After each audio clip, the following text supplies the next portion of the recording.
Welcome to AI Arch Wizard. Today I would like to talk about Brave web browser and ability to run the Leo AI part of the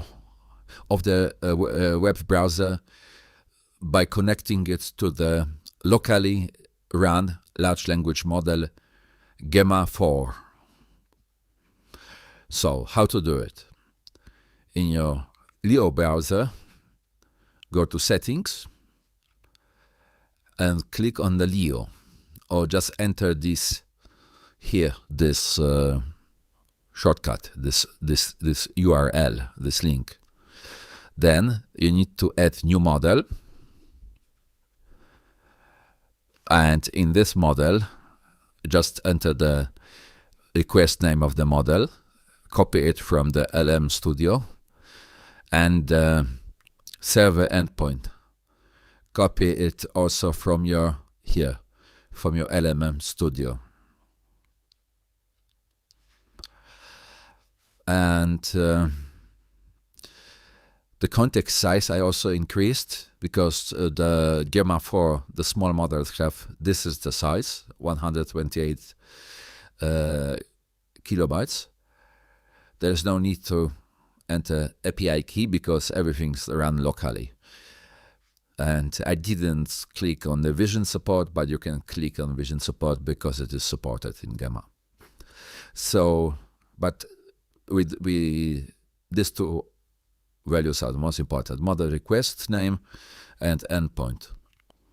And the endpoint you can find here is in LLM Studio. Here you can see the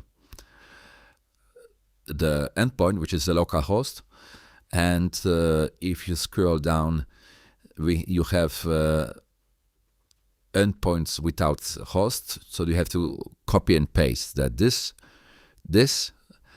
the host name and the endpoint name, but use the OpenAI-compatible endpoints, and what you need is /v1/chat/completions. And also, of course, you have to start this model and load it previously to your LLM Studio, the Gemma model.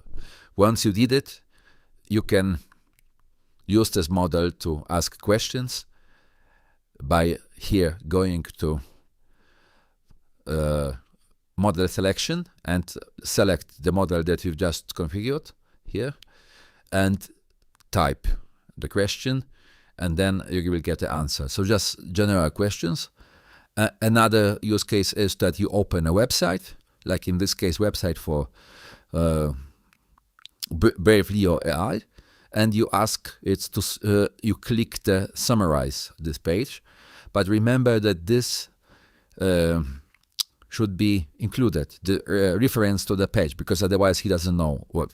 And you see this browser is in-browser assistance, privacy, versatile, and so on. So it summarizes this page. So you can ask questions about page, about anything, and you can also ask, you can summarize pages. And in this way, you are using a browser that is very private, that is killing trackers and banners, but also you use local large language model so that nothing goes to the cloud. Everything guiding AI is processed here. Thank you for listening. If you have any questions, ask them in comments, and please subscribe and like.